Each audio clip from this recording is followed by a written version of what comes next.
Today, I am filming a video because I am trying to distract myself from all the stress and worry that I'm having over something really silly like a washing machine. But yeah, I am here to try to talk you out of buying makeup and myself because I certainly shouldn't be buying anything when I just spent about $1,000 on a new washing machine. Let's keep watching. My name is Alyssa, and I try to make use of my makeup products in my collection without buying all the products that are out there. I'm also trying to talk you out of buying all the products and using what you have. So maybe you'll subscribe if you haven't already. Otherwise, let's just talk about these releases. This is actually my second time filming this because, I don't know, my energy was just and I didn't even know what I was saying. So I'm going to try to make it a little bit faster because I am hungry and my stomach just growled. And yeah, I don't need a super long video going up. So obviously this time of year, what are we talking about? It's gonna be Valentine's Day makeup and Lunar New Year makeup. Do we need to have those special makeup items? Probably not. If there are certain makeup items that you've been on the search for and it's what you've really been wanting, I'm not here to talk you out of that, okay? I'm here to help the people who are trying to avoid makeup and they're just really tempted by stuff, okay? So, if you hear me talking about, oh, who wants this boring neutral palette? And you're like, me, I do. Okay, that's great, all right? It's not a big deal. I'm just here to help out those other people. So, since this is my second time going through this, there are some things that I learned from my first time. Let's go ahead and start with, since this was my second time recording, I forgot to mention that all these pictures are from Jamie on Makeup at Your Radar. I will link her in my description box, but she's great on Instagram. So the makeup palette, I saw it and I was immediately, ooh, I've not bought any Adept palettes. I've been tempted through the years, but never like super tempted because there was always reasons that kept me from it. I haven't really wanted to support them for various reasons. This palette though was kind of interesting, I have to say. I was actually brought into it because of the matte eyeshadows, believe it or not. I saw those in the colors and I'm like, ooh, pink and purple. Oh, tell me more. Then you have that pop of mint. So when I started looking at it, here's the weird thing. Some of the swatches, the shimmers all look very samey same. Also very neutral, and I prefer more colorful shimmers. I feel like I can use them more than the neutral ones. I know that sounds weird, but the neutral ones, I can pair them with a colorful matte to make them a little bit more interesting. Otherwise, it's just kind of boring for me. Whereas if I have a shifty type of shade, something a little bit more colorful and interesting, I can pair it with a neutral eyeshadow, matte, eyeshadow, or colorful ones, and it works really well with both for me. So that was a turnoff. But then I look at other swatches that they're showing and it looks completely different. So I don't know which palette I would be getting, and I don't want that. I want to order a palette that I know what I'm going to get. So I want to point that out. I also want to point out, I don't know why brands do this, and they're not the only ones. With the matte eyeshadows, so there are 5. The darkest 2, fine. And the next one, after that, the medium mauve type of shade, also fine. The 2 brighter pinks, why are they both there? Why are they so similar to each other? They're not going to look any different on the eyes from how it appears on the arm. The only reason they kind of look different at all is because they're split apart by another shade in the middle. If you put them right next to each other, you just think it was a really big swatch. I don't know why we couldn't make one like a pastel and go that direction, because pastels can work, on a variety of skin tones, or just offer up another color, have something that goes with that mint, maybe just make it a more neutral type of eyeshadow, something. It just, why have 2 that are the same? Do you get a deal when you have 2 eyeshadows that are similar? Explain this to me, brands, please. I don't know. And then for when I look at the shimmers, like I said, they're either kind of neutral or they look very similar. And yeah, never mind. There's also The far left shimmer is a little too dark for me. And then the dark purple one, I'm also not really going to make use out of that either. So, we're ruling out shades left and right here. So moving on. Now, the other thing that would be possibly tempting, but it's not going to be, is, so everyone was talking about this Skin of a Killer shade from the Vamp palette. Then it was a single shadow, but that sold out. And then I heard Hope Miss Tom saying something about this shade maybe returning, but they couldn't say more about it because it's not their news to share. Well, here we go. It is a highlighter. I'm not mad at that.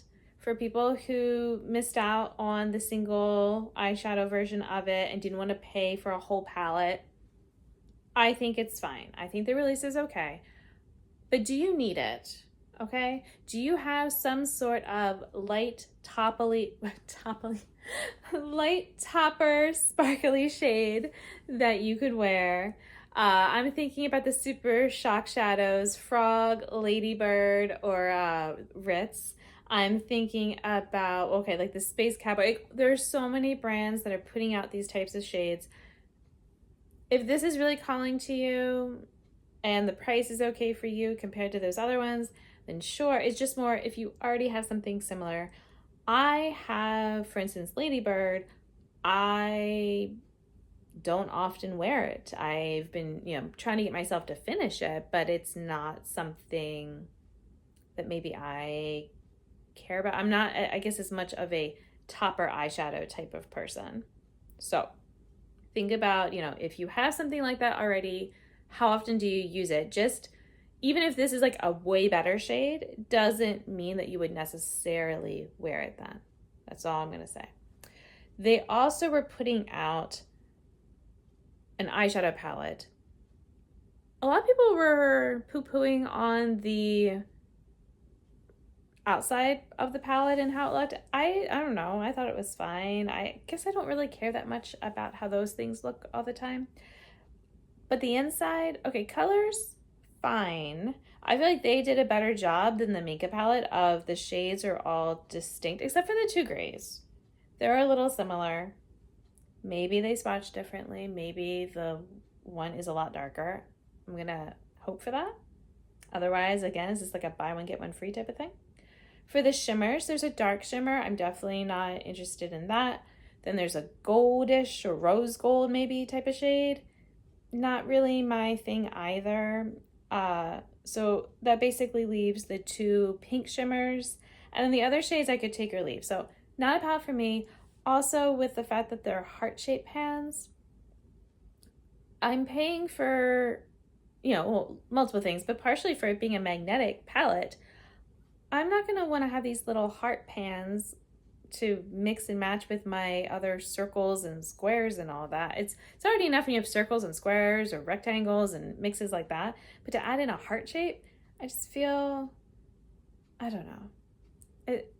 I just wish it had been the normal shape so you can mix and match with their palettes and things like that. So there's that. Then they also, at first I thought this was a new palette coming out soon, and I'm like, what? Another release? But it's technically a relaunch. They're taking their Pastel Gardens palette from before and putting it into this new format. I mean, the cover looks beautiful. The palette had looked interesting to me, way back, but that was before I got my Blend Bunny palette, which is one of my Blend Bunny palettes, but I have their pastel one. And it's beautiful. It's a favorite palette. I don't need another pastel palette because then I'm using other pastels that aren't my favorites. Maybe this would be similar quality, but it doesn't really matter because I already have one that I like. So, think about, would you actually need the pastels? Do you already have this palette? Because then you don't need the relaunch. I know it's cool because it's magnetic, but you're just duping stuff in your own collection that's like a really obvious dupe. So let's not do that. So yeah. And also I don't know what the cost would be. I can see having pastels magnetic. If I didn't have my Blend Bunny palette, this would be more tempting. But also, how often do you travel or that you want to mix and match things? So yeah. We have some more heart-shaped Valentine's products. First from Lights Lacquer, although it doesn't matter, there's going to be lots of brands doing these random launches with red and pink that we don't need. So do you need another red nail polish or this random pink nail polish? Then there's something that might be a topper, there might be stickers. You're probably fine without them, to be honest. And so I would just pass. Unless you'd really been searching long and hard for these Valentine's nail stickers, I guess. But I'm going to assume you already have things like this in your collection if you're the type that wants to wear those colors, okay? Another Valentine's release, to me, maybe it's not being called that, but from Natasha Denona, we have some blush palettes, and I'm saying palettes because it's a highlighter and a blush together. Why do we have to keep having a highlighter, Natasha? Also, why do we have to keep having pink blushes? I will give you that there's some red and maybe a little bit of coral, but they're basically all pink. We don't need more pink blushes. I appreciate that you finally thought about other skin tones than yourself, and we have a little bit of depth going on, maybe. Haven't seen them swatched or used, so I'm guessing. I don't see a single color there that I want to wear. I want something with a little bit more brown to it, a little bit more nuance, like something that would actually look like my skin when I'm flushing and not this. So yeah, like this. It's like a little bit more of like a brown, like this is more like closer to what I am, or a different kind of pink, but you've already done pink, so I don't want more pink from you, okay? For other brands, it might be like, go ahead, you can add some pink. But for you, Natasha, no more pink blush. Do you hear me? Another Valentine's release that we probably don't need. There's going to be another palette from Gourmand Girls, or is it Gourmande Girls? Whatever it is. It's a Valentine's release. Do we need a palette for Valentine's Day? Are you going to wear it other times? Are they colors that you're going to need? Like, I want you to, like, right now, just close your eyes and picture yourself for Valentine's Day. What would you want to wear to, if you're going on a special date, if you're spending time, like, at your kid's school party? I feel like most people just go more glam, if you will, with like neutral looks. Maybe they go full out with, reds and stuff like that, but then you probably already have those colors that you don't need a special palette for it, okay? That also goes along with these singles. I forget which brand it was from. They're just, Valentine's colors in sparkly form. I also want to point out that they are hollow. How many times or how often are you in a place where the lighting is right that you would see the hollow in your eyeshadow? And it feels like you'd also have to be just kind of walking around like this then all the time if you had that. Otherwise, do we need the hollow in the eyeshadows? I don't understand why it has to be in all of them. It's like if you had liners are good with UV light, black light stuff, then I could, if you're at a club and you want to have that showing off, that's fine. But how often would you be in your everyday life having that type of lighting, right? So it would be really weird if they started putting that in all of our different eye products or face products because you're not normally having that lighting. I feel the same way about the hollow lighting. Even if the hollow lighting is a little bit more common, it's still not that common. So even for like my nails, I don't really care now if there's hollow in the nail polish. I just care about the other sparkles and the other specialness because that's what I would be seeing on a regular basis. And another Valentine's release. Okay, these. Do you remember? I want to say it was it 2021? It was definitely not long after 2020 when Fenty released the lip gloss in a little pot that you would have to put your finger in, and it was on a keychain. So obviously the intention is that you are out and about and putting this on with your grubby little fingers.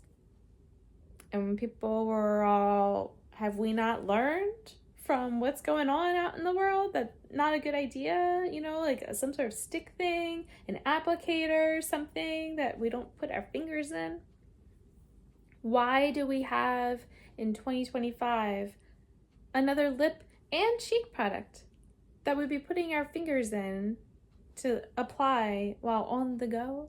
I don't want to apply blush on the go. Maybe lip products, but I don't want to have it where I have to use my finger, okay? I want to use the actual carton that it's in.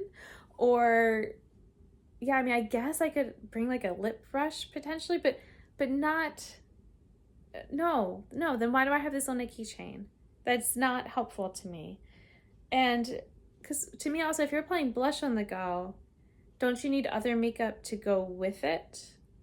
You know, or is that the only thing that you're wearing? And then you chose blush as the only thing you're wearing? I don't know. I feel like that you would just go without makeup at that point. I don't understand. Okay. So we have that. Then we have a Lunar New Year launch. Do you need a travel bag for your makeup for Lunar New Year? I don't think so. How many makeup bags do people actually need? I have gotten some through the years that were just like, you know, gift with purchase type of things. I was not seeking them out. I think they're all fairly old actually. And then I did get one last Christmas, not this, but the one before, that I asked for because it was, you know, like the perfect type of thing for me because it opens up and it had storage for my makeup and skincare and, you know, things like that, and it separates things nicely. And I've been using it then, and that's the one I use. I, you know, sought out the one I wanted. I don't need some random bag just to bring along. I don't know. I guess to me it's not like purses even. I am very much, I just use my one purse because otherwise I'm going to forget things if I'm transferring between purses, because I used to do that and it was not awesome. So why do I need to have various makeup bags? Who is seeing all these makeup bags that I'm carrying around that I need to have multiple colors and versions? I don't know. So that is what I have for you. Hopefully this was helpful for you. Thank you for watching. Yeah, just try to watch out for these items. If you already have something similar, then you don't need it. If you don't have it, why don't you have it? What's drawing you into that product? So like that Minka palette, it was those matte eyeshadows, but then I realized that they weren't really that amazing. And then there's, you know, that one mint shadow, but maybe I could just buy a single like that if I really wanted it. But I think I also have that color. I'm almost positive I have that color in some of my shadows. So this would be the time when I would just go off and play with the makeup I have and try to match it. And, you know, I don't need this. So until my next video, I hope you'll be doing well. I hope that I will have done many loads of laundry. And I will see you then. Bye.